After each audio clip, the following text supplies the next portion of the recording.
Dumating na pala yung order ko galing sa Temu.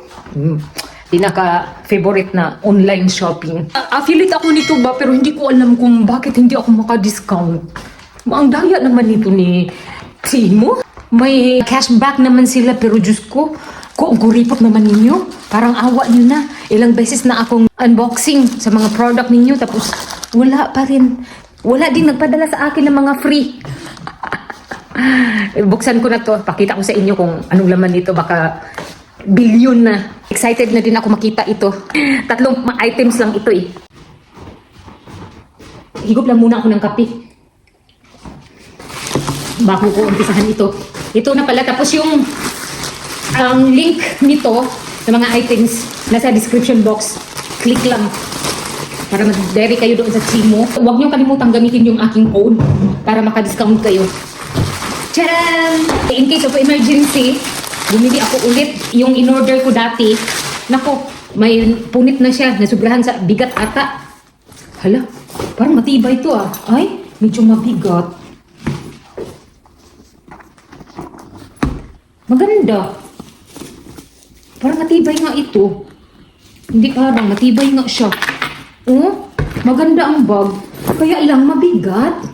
Ito yung nagustuhan ko dahil may zipper dito sa likuran, anti-theft, para hindi manakaw yung cellphone, yung wallet. Ayan, yung una kong nabili, mura lang yun pero magaan yun. Ito naman, medyo mabigat. Naku, nagbaon pa naman ako ng tubig na mahigit 1 litro. Diba ang ganda? Dito ko ilagay yung aking mga susi. Ay, ito lang pala, parang clip. Tapos, may bulsa dito. Ayan. Yung una ko nabili, mas marami ang bulsa nun eh. Maganda. Tapos lalagyan na ng tissue. Mabigat nga lang eh. Maganda parang tunay na leather. Tapos dito sa loob. May pouch pa pala na maliit. Oh. Diba? Dito ko ilagay yung aking mga anik-anik. Tapos ilagay ko dito, oh. Maganda din pala siya. Pwede din pala ito pang shoulder bag. Yun naman ang nakalagay doon. Pero parang wala akong tiwala nito eh. Wag ko na lang itong gamitin eh. Sa loob, may mga side pocket naman, oh. Dalawa pala dito, oh. Para sa wallet. Oh, di ba? Tapos meron pa dito. Ito na ang gamitin ko bukas. Then next, itong sapatos ko. Lalagyan na ng tubig. Gusto, sabi ko, ba't bumili pa ako doon sa Temu? Mas mura doon sa Action. May nabili ako. Ang hindi pa pala, same price lang. 500 ml lang naman ito. Then, ito na naman ulit yung sapatos ko. Ay, naku, panay order ng sapatos. Kasi yung una-una kong order, nasira na. Maganda din ang sapatos na ito. Magaan. I-try ko nga. Ito na yung suotin ko bukas. Wide ang binili ko dahil ang aking bunyon. I-try natin. Wala, baka masikip. Ay, sakto lang. Hindi siya maliit. Ito yung hinahanap ko, maluwag. Di ba? Ang ganda sa paa. Yung bunyon ko, safe. Hindi masakit. Soft. Minsan naman talaga, kung maswerte, maganda naman din ang quality ng Temu. Magaan. Nagustuhan ko. Salamat, Temu. Mag-order pa ako nito ng pang summer. Parang wala akong sapatos. Ito pala suotin ko bukas. Pwede spring, autumn. Pero hindi to pwede sa winter eh. Parang wala akong sapatos eh. Sobrang gaan, promise. Uy, maganda. Wide yung sa harapan niya. Ayan, hindi masakit sa bunyon ko. Tapos yung aking paa at saka yung aking bunyon, nakaginhawa sila. Kumbaga waterproof. Black ang kinuha ko para antay sa dumi ba. Ito yung pinakamalaking size. Warm sa loob. Kaya lang, hindi talaga pwede dito sa -1, 2, mga ganyan. Dahil hindi boots style. Okay na to. Happy na ako nito. May shoes na ako.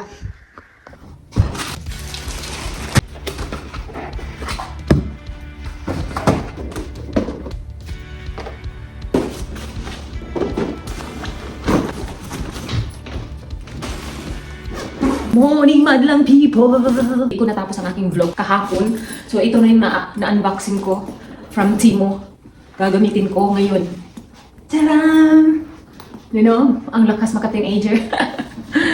Tapos mag-jacket pa ako niyan, oh. Scooter. Diba? Pero, cute din ang aking hairstyle ngayon, oh. Ah, sintipid yan. Parang gisalapig ba? Tapos, dawi din ako maglakad ng salapig. Get ready na ako. Gisingin ko lang yung mga bata. Tapos, kailangan kong buksan ang bintana dahil lumabas si Haring Araw.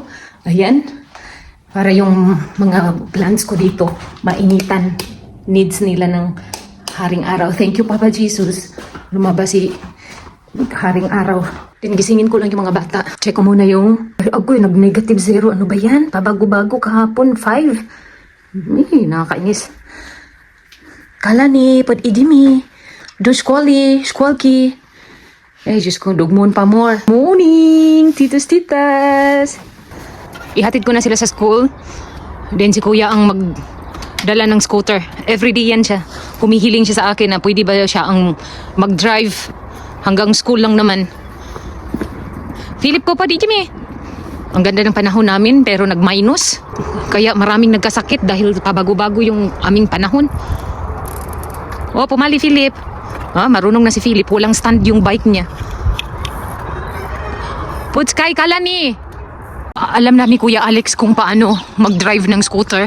Ayan oh. Pero dito lang sa pathway. Hindi naman malayo ang school nila. Mga 10 minutes lang naman yan eh. Pero kung may bike naman at saka scooter, nasa 7 minutes lang ito. Oo, pumali. Gana. Puts kay Kuya Be. Pero naka-walk.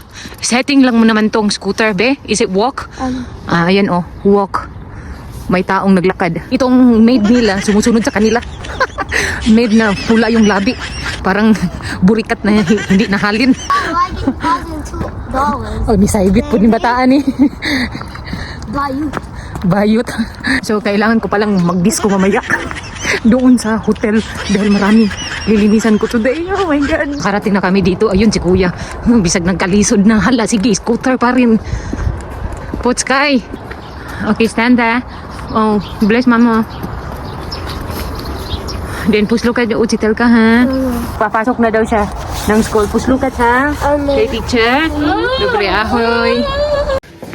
Nandito na kami sa loob. Magbihis lang si Philip. Puna. Okay, aalis na si Mami. Mag-ride pa ako ng scooter. Ang kitak, marunong ka na magbihis, no? Hindi na. Nakasunganga pa siya. This is Talo. Thank you, Lord. Nandito na ako sa train station. Nag-aantay na lang ako ng oras. Dahil 7:54 pa in the morning. So, bago ang lahat, i-fold ko lang ito. Mga ganito talagang oras ako dumarating dito. Halos everyday ito. Ang tigas talaga nito kapag i-fold na. Dito ako nahihirapan. Pero okay lang, at least malaking tulong naman ito sa akin.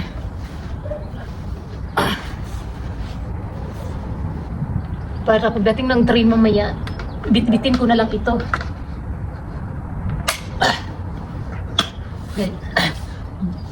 Sabay bit-bit na lang ganyan, oh. Magaan lang to eh. Pero pag maabutan na ng 5 minutes, nangangalay na yung aking mga kamay. Kasi 11 kg to eh. Nag-gloves ako dahil malamig. Kanina, di ba, -0. Dahil nag-1. Most of the day, ako lang ang nauna dito na pasahero sa village na ito. Ay, sa station na ito. Dahil yung train namin, 8:28 pa. Eh, di ba, may 28 minutes pa ako. Aantayin, pero mas okay na ito kaysa malate. Naku, 1 hour pa naman interval.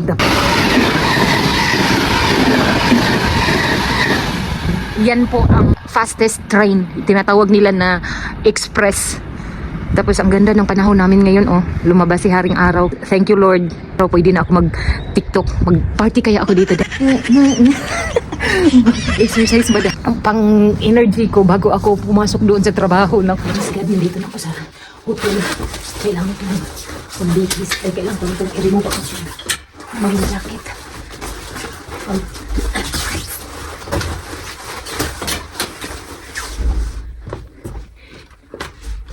Ito yung lilinisan ko. Ang dami.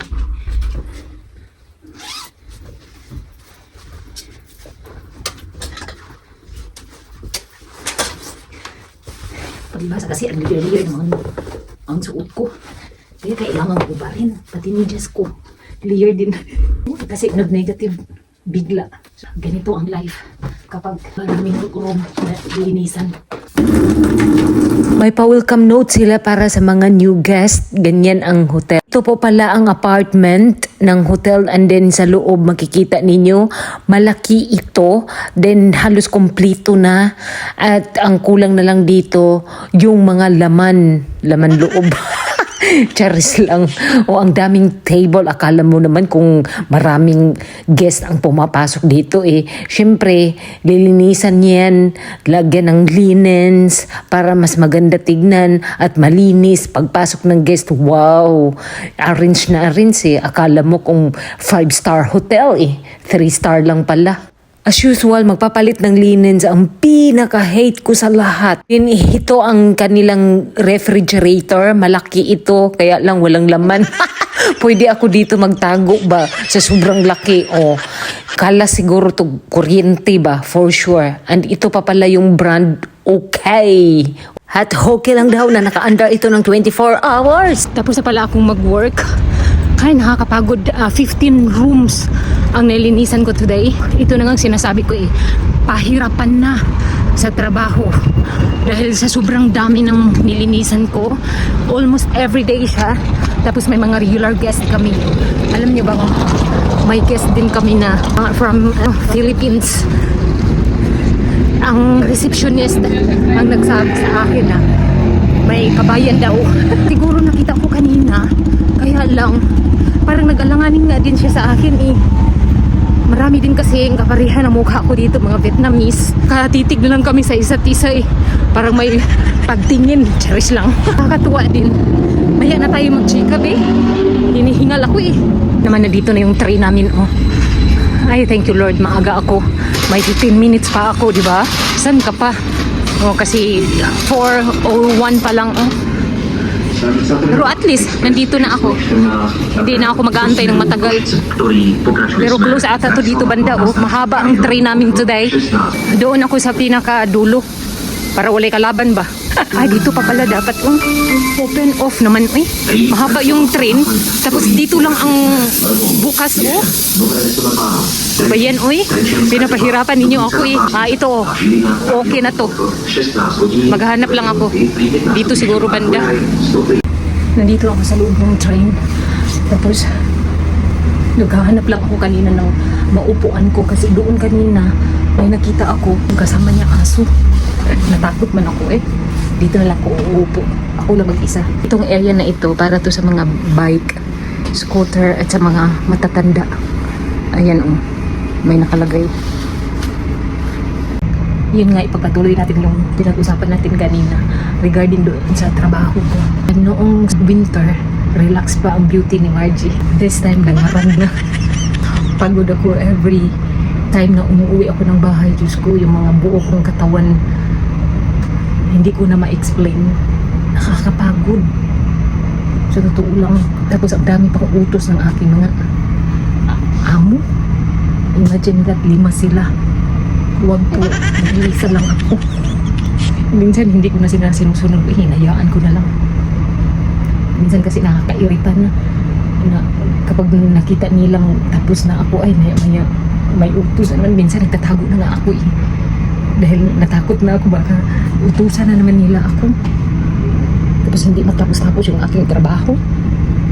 Akala ko rooms ang lilinisan ko, yun pala pati buong building hanggat maaari. Ngayon sobrang dami na ng rooms. So sana maintindihan nila, no? Sana nga Lord, ipagdasal ko na lang. Kanina nilinisan ko 15 rooms. Saan ka pa? Tapos dalawa yung complete, meaning to say, linisan ko lahat. Pero dala na, yung mga drawer, hindi ko na nilinisan. Surface na lang, magmamadali ako eh. Guess na ang mag-adjust. Ako lang mag-isa dito sa area na ito. At least, walang nakatingin sa akin. Alam mo naman, magandahan ka na sa akin. Sa ilong pa lang, wala lang. Ako maaga ngayon umalis, hindi. Usually, kapag 4:15, hindi after dito sa Slovakia, panay bili. Pero ngayon hindi. Thank you, Lord. And hindi na rin ako mag-aantay ng bus dahil nandito naman si Mahiwagang scooter. Lilipad lang ako. In 1 minute sa bahay na ako. Charis. Grabe yung hangin mo, Margie. Parang totoo eh. Naniwala naman kayo. Ngayon pa pala ang last day sa train ticket ko. So, kailangan ko na namang bumili ng pang isang buwan. Sa gusto pa lang sana ng mga Filipino nandito sa Slovakia, kung gusto ninyo ng 1 month train ticket na ilagay ko dito ang link para maka-avail kayo. Mas mura lang. 20 euros lang instead na 40. Napalaki ang discount na binigay nila. May particular na link. Anyway, dito na nagtatapos ang aking